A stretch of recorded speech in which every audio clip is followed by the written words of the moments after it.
Oh, pangalan. Castro pa. Ba't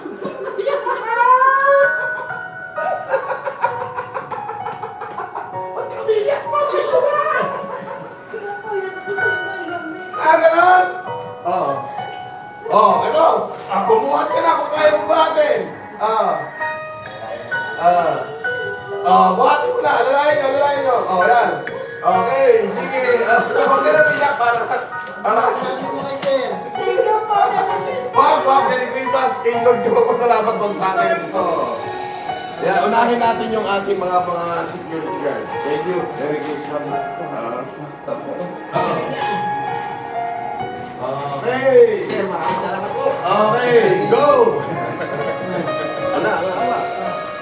Aba, pogi mo bang hinira? Di ba? May tanong lang ako. Yung 500 pesos na sinasabi ni DTI Secretary sa Pangulong Chibena ng Pilipino, paano ba yun? Paano kung pinagkata sa tao? Sige, kumuha ka. Hindi, hayaan mo siya mamili kung ano gusto niya.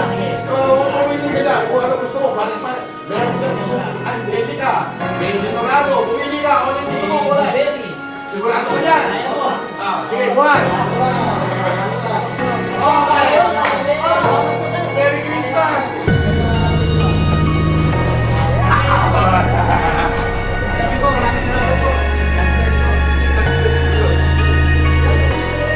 Dapat hindi mo dito ka.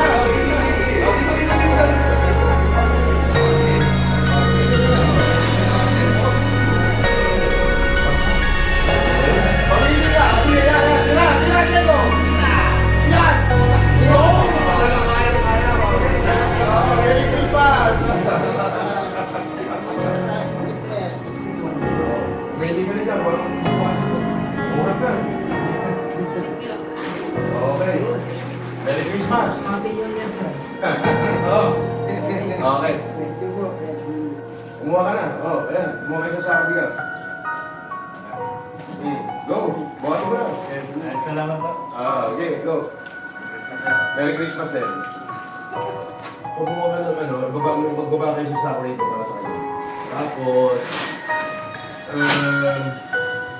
pumili ka ng 3 pamilya. Bigyan mo ng tigil-tigisan sa akin. Yung pamilya na sa tingin mo ay tapos kinakapos, yun talagang alam mong kailangan. Doon sa mga taong meron, alam mong meron naman at kaya nila, pass muna. Pero yung sa alam mong, umpisa muna dahil sa 3, baka sa susunod, 100 na yan. So, pag ka ng another 3 sako, para 4 na sako. Ikaw na bahala. Pagbigay mo, sabihin mo sa kanila, God bless you. Ganun na lang.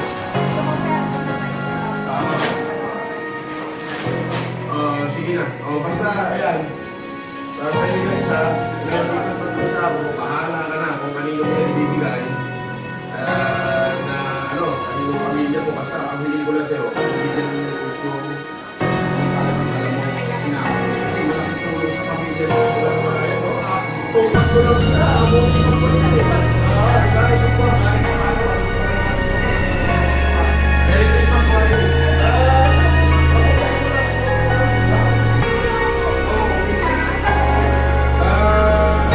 Mamaya na natin mag-usapan yun. Basta, meron naman tayo second part. Okay, buhat, tulungan nyo.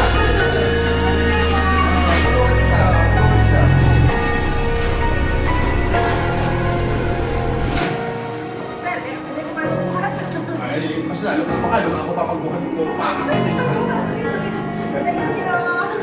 Thank you po. Bakit mo na?